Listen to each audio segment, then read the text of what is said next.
आपके दिमाग में ये सवाल कभी न कभी जरूर आता होगा कि इस संसार की उत्पत्ति कैसे हुई, कैसे ब्रह्मांड का निर्माण हुआ। तो आज हम आपको बताने जा रहे हैं कि आखिर कैसे इस दुनिया की रचना हुई और किसने रची। यह सवाल कई दशकों से दुनिया भर के वैज्ञानिकों के लिए एक शोध का विषय रहा है। कई वैज्ञानिकों का मानना है कि किसी विस्फोट के कारण इस सृष्टि की उत्पत्ति हुई और फिर विकास के क्रम में धीरे धीरे जीवों की उत्पत्ति आरंभ हुई। परंतु हिंदू धर्म ग्रंथों की माने तो इस सृष्टि की रचना परमपिता ब्रह्मा जी ने अपने हाथों से की है, जिसका वर्णन विष्णु पुराण, नारद पुराण सहित कई पुराणों और वेदों में किया गया है। यही कारण है कि परमपिता ब्रह्मा को सृष्टि का रचयिता भी कहा जाता है। परंतु हम आपको बताने जा रहे हैं कि शिव पुराण सृष्टि की रचना के संबंध में क्या कहता है। वीडियो में आगे बढ़ने से पहले हम आपको बता दें, अगर आपने अभी तक हमारा चैनल सब्सक्राइब नहीं किया है तो अभी सब्सक्राइब करें और बेल आइकॉन पर क्लिक करें ताकि हमारे आने वाले वीडियो के अपडेट आप तक पहुंचते रहे। शिव पुराण के रुद्र संहिता में इस बात का वर्णन किया गया है कि जब नारद जी ने परमपिता ब्रह्मा से सृष्टि की उत्पत्ति के बारे में पूछा तो ब्रह्मा जी ने कहा कि देवर्षि, जैसा कि आप जानते हैं कि मेरी उत्पत्ति श्री हरि के नाभि कमल से हुई है। जब मेरी उत्पत्ति हुई तो देवों के देव महादेव ने मुझसे सृष्टि रचना का आदेश दिया और वह अंतर्धान हो गए। उसके बाद में उनकी आज्ञा का पालन करने के लिए ध्यान मग्न हो कर्तव्य का विचार करने लगा और फिर भगवान शंकर को नमस्कार करके श्रीहरि से ज्ञान पाकर परमानंद की प्राप्ति कर मैंने सृष्टि की रचना करने का निश्चय किया। उसके पश्चात मैंने सृष्टि की रचना की इच्छा से भगवान शिव और उनका स्मरण करके पहले उनके द्वारा रचे हुए जल में अपनी उंगली डालकर जल को ऊपर की ओर उछाला। इससे वहां एक अंड प्रकट हुआ जिसे 24 तत्वों का समूह कहा जाता है। मुनि श्रेष्ठ, वह विराट आकार वाला अंड जल रूप ही था। उसमें चेतना ना देखकर मुझे बड़ा संशय हुआ और मैं अत्यंत कठोर तप करने लगा। इस तरह परम पिता ब्रह्मा 12 वर्षों तक भगवान विष्णु के चिंतन में लगा रहे। उसके बाद भगवान श्रीहरि स्वयं प्रकट हुए और बड़े प्रेम से मेरे अंगों का स्पर्श करते हुए मुझसे प्रसन्नता पूर्वक बोले, हे ब्रह्मा, तुम वर मांगो, मैं तुम्हारी तपस्या से अति प्रसन्न हूँ। यह सुन मैंने भगवान श्रीहरि से कहा, हे प्रभु, आपने जो मुझ पर कृपा की है वह सर्वथा उचित है, क्योंकि भगवान शंकर ने मुझे आपके हाथों में सौंप दिया है। हे विष्णु, आपको नमस्कार है। आज मैं आपसे जो कुछ मांगता हूँ उसे दीजिए। हे प्रभु, यह प्रारूप 24 तत्वों से बना हुआ अंड है। इसमें किसी तरह की चेतना नहीं हो रही है, जड़ी भूत दिखाई देता है। ब्रह्मा ने फिर कहा, हे नारायण, इस समय आप भगवान शिव की कृपा से यहाँ प्रकट हुए हैं। अतः शिव शंकर की शक्ति या विभूति से प्राप्त हुए इस अंड में चेतनता लाइए। मेरे ऐसा कहने पर शिव की आज्ञा में तत्पर रहने वाले महाविष्णु ने अनंत रूप का आश्रय ले उस अंड में प्रवेश किया। उस समय उन परम पुरुष की सहस्त्रों मस्तक, सहस्त्रों नेत्र और सहस्त्रों पैर थे। उन्होंने भूमि को चारों ओर से घेरकर उस अंड को व्याप्त कर लिया। मेरे द्वारा भली भांति स्तुति की जाने पर जब श्री विष्णु ने उस अंड में प्रवेश किया था तब वह 24 तत्वों का विकाल रूप अंड सचेतन हो गया। पाताल से लेकर सत्यलोक तक की अवधि वाले उस अंड के रूप में वहां साक्षात श्रीहरि ही विराजने लगे। उस विराट अंड में व्यापक होने से भी प्रभु विराट पुरुष कहलाए। प्रसन्न मुख महादेव ने न केवल अपने रहने के लिए सुगमे कैलाश नगर का निर्माण किया, जो सब लोगों से ऊपर सुशोभित होता है, बल्कि संपूर्ण ब्रह्मांड का नाश हो जाने पर भी बैकुंठ और कैलाश, इन दोनों धामों का कभी नष्ट नहीं होता है। हे नारद, मैं सत्यलोक का आश्रय लेकर रहता हूँ, और महादेव जी की आज्ञा से ही मुझ में सृष्टि रचाने की इच्छा उत्पन्न हुई है।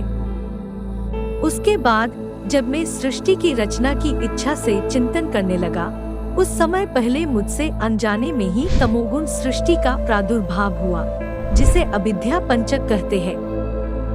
तदनंतर प्रसन्न चित्त होकर शंभु की आज्ञा से मैं पुनः अनासक्त भाव से सृष्टि का चिंतन करने लगा।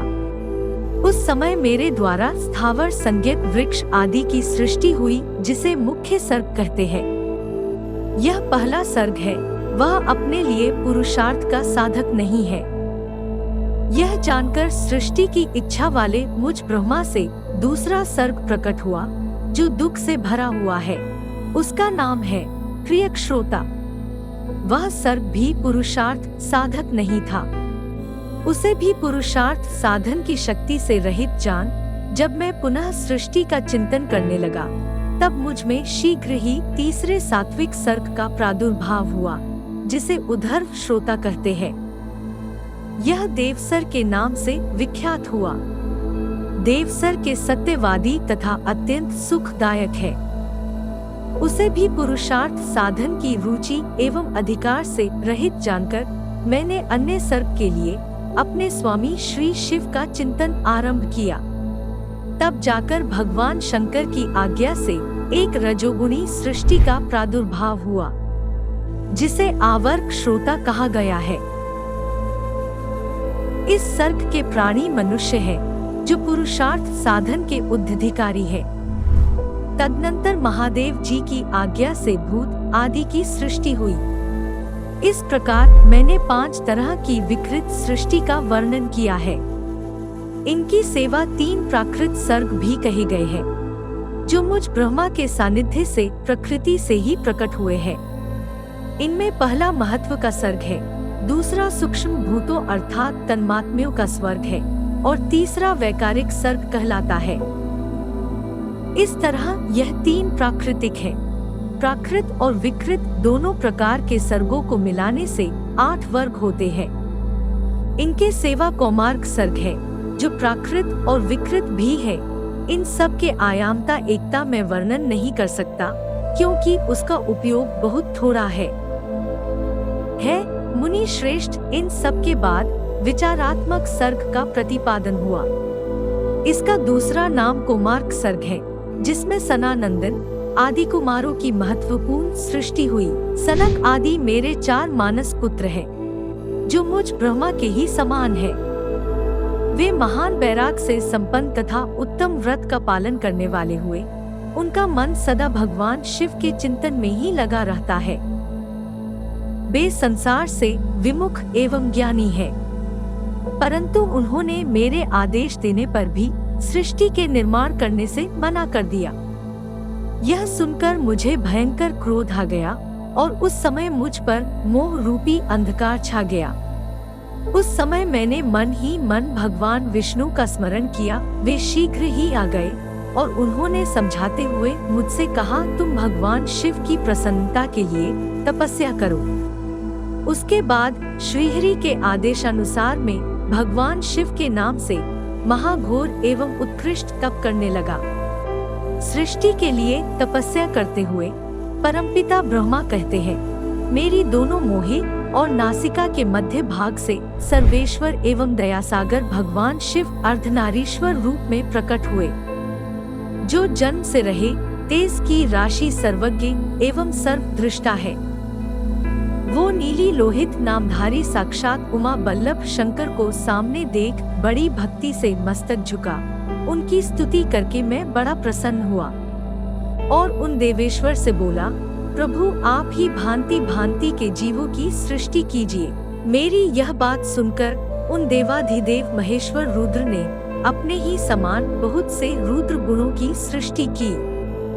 तब मैंने अपने स्वामी महेश्वर महारुद्र से फिर कहा, देव आप ऐसे जीवों की सृष्टि कीजिए जो जन्म और मृत्यु के भय से युक्त हो। मेरी ऐसी बात सुनकर करुणा सागर महादेव जी हंस पड़े और तत्काल मुझसे बोले, मैं जन्म और मृत्यु के भय से युक्त अशोभनीय जीवों की सृष्टि नहीं करूँगा, क्योंकि वह कर्मों के अधीन होकर दुख के समुद्र में डूबे रहेंगे। मैं तो दुख के सागर में डूबे हुए उन जीवों का उद्धार मात्र करूंगा।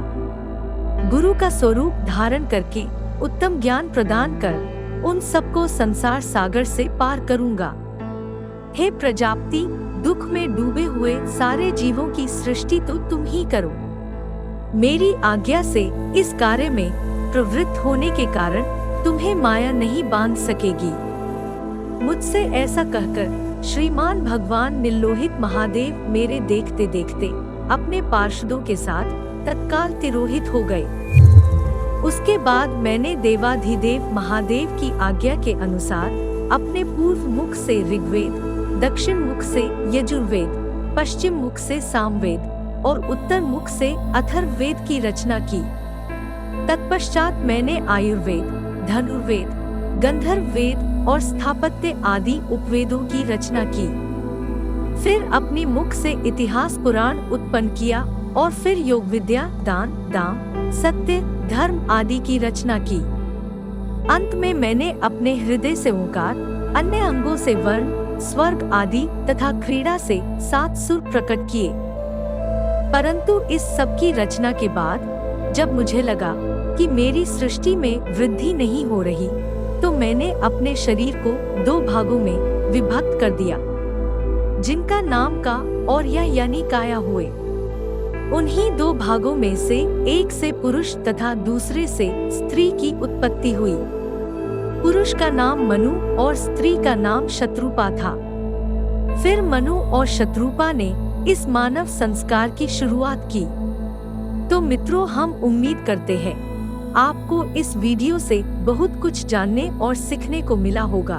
अगर आपको ये वीडियो पसंद आई है तो कृपया इसे लाइक करें और हमें कमेंट करके बताएं। वीडियो को अपने दोस्तों के साथ शेयर करें और चैनल को जरूर सब्सक्राइब करें। फिलहाल के लिए बस इतना ही, मिलते हैं अगली वीडियो में। अब इजाजत दे।